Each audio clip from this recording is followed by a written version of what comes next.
I filed for divorce. I'll be taking the house and the car. I know it will be tough, but hang in there. I'm not sure how much time you have left, but I hope you can push through. It might sound like kind words, but in reality, they were sharp and cutting. His smile at that moment hurt me more than anything. How could he do this to me? Leave me when I'm sick? Wasn't our promise to face challenges together? I can't stop crying from the shock of his words and attitude. There's no way I can forgive him. I intend to make him feel my pain, even if my body can't bear it anymore. This firm determination signals the start of my next step, a journey of revenge. My name is Anna. At 45, I've always been a dedicated housewife taking care of my family. I used to enjoy every day with my husband, Tom, just like old times. We met through a friend's introduction. He's always been sociable, able to connect with anyone. When I was nervous at first, he reached out to me with a warm smile, and I quickly opened up. Our days together were as sweet as colorful candies, so delightful that I'd lose track of time. I genuinely wanted to spend even more time with him, and maybe he felt the same, cherishing our moments together too. It's hard to believe now, but we loved each other deeply and promised to marry. Living with him felt like a dream. Every day sparkled, and I believe we always share smiles in the future. But as time went on, Tom began to change, likely due to the stress from his job. His salary isn't that high, he didn't pursue specialized qualifications in school, and lacks a strong academic background, which limited his job choices. I suggested trying a new job a few times, but he always responded reluctantly, "I'm good for now." While I'm working full-time and we don't have any financial issues, I worried about what would happen if we had a child or if I got sick and couldn't work. To alleviate this anxiety, I made a suggestion. "Tom, my company's short-staffed in administration. You don't need any special qualifications, just the basics. Interested?" One day, a friend from my company's HR told me about an opening in administration. I thought he might be interested and suggested it, believing it could be a good opportunity to improve his challenging job situation. But his reaction was cold. "Why are you making decisions about my job without asking me? I chose this place myself. Are you saying there's something wrong with it?" I was taken aback. I had simply made a suggestion out of concern for his future. "I'm sorry. I didn't mean to upset you with that sudden proposal. I just thought the conditions at your current job seemed tough, and maybe this company would be a better fit for you." But he didn't take it that way. "Just because you're my wife doesn't mean you can interfere in my career decisions as if you were a stranger. I have my own thoughts, you know." As he walked away, I murmured to myself. The word stranger resonated deeply. I am his wife, and we are a family, yet his words and attitude felt like they were meant for someone else. A crack was growing between us, widening rapidly.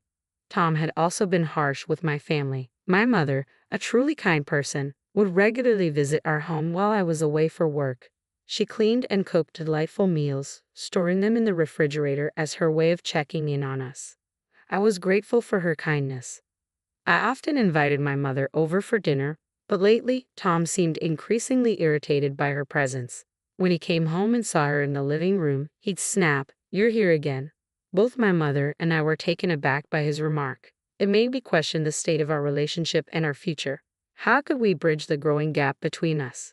My mother, with a gentle smile, said, "It's all right, Anna. If my presence makes you uncomfortable, I apologize. I'll leave earlier today." Hearing her say that, especially when she's always gone out of her way to help us despite her busy schedule, was heart-wrenching. "Tom, please think about how Mom feels," I pleaded. "She's always looking out for us. Please show her a little respect." Tears welled up in my eyes, changing the room's atmosphere. I remembered all the times my mother had brightened our home and couldn't understand why Tom would speak to her that way. When I come home after working hard every day, all I want is to relax. It's exhausting to have someone else around all the time in my own house. I tried to understand Tom's perspective, but I couldn't shake the appreciation I felt for my mother. Honestly, I didn't think I was wrong. It felt like Tom was being stubborn, but I wasn't sure how to express my feelings in a way he'd understand.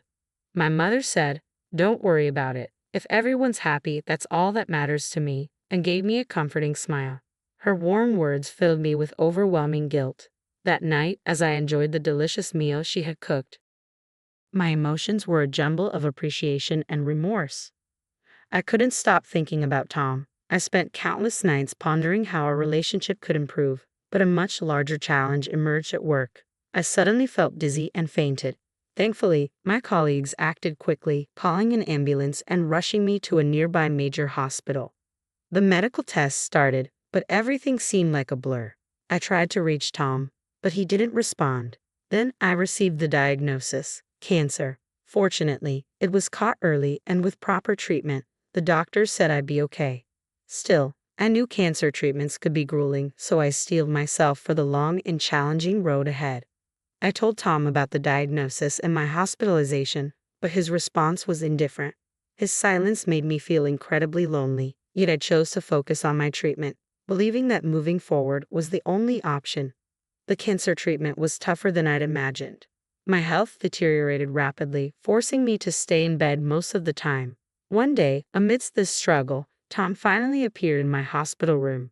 "How are you feeling?" he asked casually. "Well, it's pretty rough," I replied, half jokingly. "It might have been a bit easier if you were by my side." To be honest, I was frustrated by his attitude. Why hadn't he come sooner?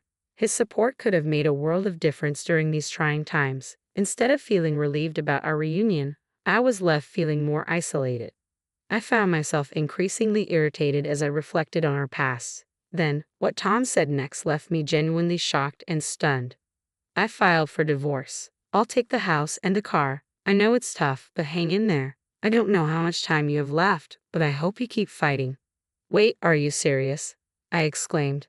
"Divorce?" A storm of questions raged within me. Didn't we promise to always stay together? I always believed that true couples would overcome challenges together. Tom's words confused me and left me feeling detached. I whispered to myself, "I don't need him anymore. I'll move forward on my own. I'll just forget about him." I decided that he would regret underestimating me, but first I needed to end our relationship properly. "I get it. I'm sorry for everything. Keep the house, the car, whatever. If you want compensation money, I'll pay. Thanks for everything," I said. Tom looked surprised at first, but soon his expression shifted to a smug smile. "I didn't expect you to accept it so easily. I thought you'd throw a tantrum. Anyway, take care of yourself and don't bother inviting me to your funeral." As I watched him leave the room, a smile spread across my face. He didn't realize he had walked right into my trap. It would be interesting to see how his life changed now. I called a colleague from a company I knew. "Hello, long time no talk. I have a favor to ask. Can you help?" At first, he sounded surprised, but once I explained, he agreed. "All right, let's give it a try." Everything was set. Imagining Tom's shocked and anxious face made me smirk. This new sense of excitement even boosted my motivation for my medical treatment. A few days passed, and one afternoon after my treatment, I noticed that my cell phone had received 200 missed calls from Tom. The thrill of waiting for his call was oddly satisfying. Once I calmed down, I called him back and heard his shaky voice on the other end. "Anna, help me. I never expected this," he pleaded. Imagining his distressed tone made me chuckle. This was exactly what I had planned. Trying to sound concerned, I said, "Tom, tell me what happened." He took a deep breath before saying, "My name's on the company's layoff list. I can't believe this is happening." Listening to his panicked voice, I smirked, knowing everything was unfolding just as I had orchestrated. The person I had contacted was the head of sales at our company. I had asked him to reconsider the business dealings with Tom's company. Initially confused, he reviewed the transaction history and decided it was best to choose a different partner. That's why Tom's company started calling me. That's when I decided to reveal something I had kept to myself. "You know, there are rumors in your company about you and the new girl. Everyone likes her because she's so cheerful, and there are whispers about an affair. Is that true?" I could hear disbelief in Tom's voice. "Are you serious?" "You can't be serious. This has to be a joke." His surprise was understandable. After all, who would think an ordinary employee could influence his work? "Well, actually," I said, "I'm the CEO of this company." There was a pause. I could tell Tom was speechless on the other end. "It's no lie," I continued. "That's how we've been living so comfortably. My annual income is around $1 million. Your regular salary wouldn't have been enough to support your shopping habits." The truth was, Tom's spending habits were out of control. The $1,400 allowance he received from me was like a second salary, yet it was never enough. He rushed out and approached me with a pleading tone. "Can I have a little more?" At this rate, the money he receives from me might end up surpassing his actual salary. Most people would have abandoned such a luxurious lifestyle for something more stable. But since I earn $1 million a year, giving Tom a $1,400 allowance each month isn't a big deal for me. I've always wondered what he spent that money on. Tom, yesterday was payday, wasn't it? I asked. I've always given you extra money on payday, but that might be difficult from now on. We're not a couple anymore, and it's only natural that you can't expect that monthly allowance since we're divorced. I wondered how he would manage from now on. Oh, and be careful with the mortgage on the house. It's $2,000 a month. I know it'll be tough, but you'll need to manage it well. If you're late with the payment, you might have to leave the house. While a $2,000 loan isn't a burden for me, it's a significant amount for Tom. From his reaction, it was clear he was confused and in disbelief, repeatedly saying things like, "Really? And that's crazy." What I said was the truth. This is the result of my efforts to maintain our relationship, yet he took advantage of me when I was by his side, pursuing only his own desires. Maybe it's time he faced the consequences of his actions. Why did it come to this? I've been laid off and now have to figure out how to get by. How am I going to pay the rent this month? Despair was evident in his voice. He must have felt lost and uncertain about how to move forward. If I were in his position, I find it hard to imagine a brighter future. I understood that Tom's situation must be overwhelming and confusing, but it was a direct result of his past disrespectful behavior. If he had shown genuine care for me and my family, things wouldn't have turned out this way. This is the consequence of his choices. Had he truly respected us, he wouldn't be facing such troubles. Tom remained silent, perhaps at a loss for words. I felt a mix of pity and amusement. Was this it? Could I hang up now? Just then, he spoke in a panicked voice. Wait, can we reconsider our relationship one more time? I know it sounds selfish, but I realize now how important you were to me. The idea of starting over with him made my heart race. After all the pain he caused me and how he abandoned me, the thought of going back felt daunting. He took a deep breath. I know I've been reckless lately, and I'm really sorry I couldn't visit you in the hospital more often. But once you're better, let's go somewhere peaceful and have a relaxing time together. I want to see your smile again. His words felt nostalgic, reminiscent of what he said when he proposed. He promised a life filled with laughter and happiness. Back then, I was so swept up by his words that I jumped into the relationship without thinking. Married life, however, proved difficult, especially with his reckless spending habits. Maybe if I had understood him better, things could have been different. Tom's voice grew weaker. Anna, I can't live without you. I want to be by your side and face life's challenges together. Can we start fresh, just one more time? His voice was filled with sadness and a hint of desperation. Despite the emotion, it was hard to trust him after everything that had happened. Stop it already, we're done. I've chosen a new path, and I can't go back, I said firmly. There was a trace of sorrow in his voice, but I could sense he genuinely wanted me back. Please let me say one last thing. I truly love you, Anna. If you ever change your mind, I'll be here. I could have been swayed by his words, but I had made a decision about my future and our relationship. I wouldn't be influenced by his sweet talk any longer. Enough. Words like that will change my mind. Think about it. Don't you have another girlfriend? Shouldn't you focus on her? I knew about Tom's new relationship from information provided by his boss. His declarations of love now seemed hollow. I realized he'd say anything convenient to get what he wanted. It was frustrating that he only reached out when he needed something and turned away when times got tough. We couldn't be together anymore.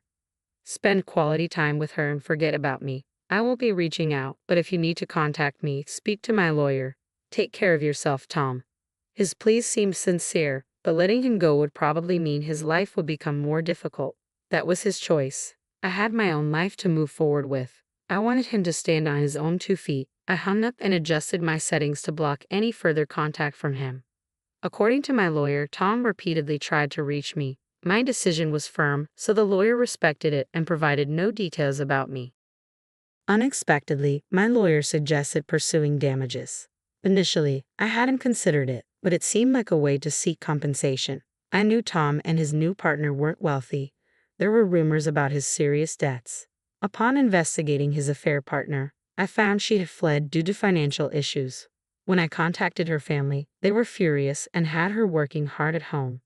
Actions always have consequences, and it seemed they were facing theirs. I had overcome cancer and made a full recovery.